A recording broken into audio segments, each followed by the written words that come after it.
What can I do? What as a leader over the next 6 months can I do? And I had one key piece of information, and that is I knew I was not the smartest guy in my organization. I was the leader, I was responsible, I was the commander, but I knew that I was surrounded by tremendous talent. But I had to create an environment where that talent could thrive, where those people would bring their ideas to the table.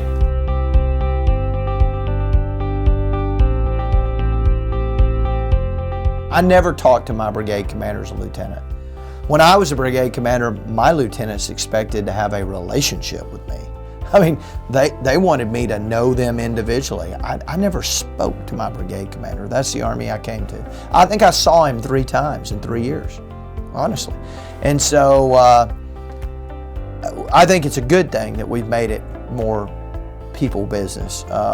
But as a brigade commander, I tried to spend as much time as I could at platoons and companies and doing OPDs that really meant investing in my people so that they understood how I thought, what I expected. So, because that has to take place if when we go to war, you really are expecting to trust them and empower them and let them make decisions. Those relationships have to be built before you go.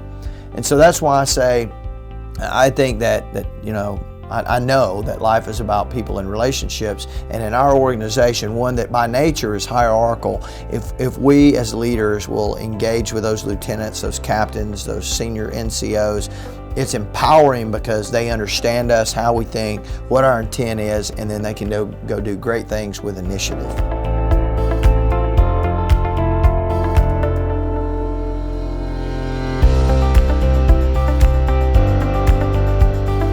The Army is by nature very hierarchical, like many of our business organizations. There's a board of directors, a CEO, a COO, a CFO. They're no different. The Army I joined, I call the Forrest Gump Army. Do you remember that scene in Forrest Gump when he sets a new company record putting his rifle back together? And the drill sergeant runs down there and he says, "Gump, why'd you put that weapon back together so fast?" And Gump looks kind of confused. He says, "Because you told me to, drill sergeant," right? Well, that's the Army I joined. You just did what you were told, exactly as you were told. And you did great. You didn't have to think, right?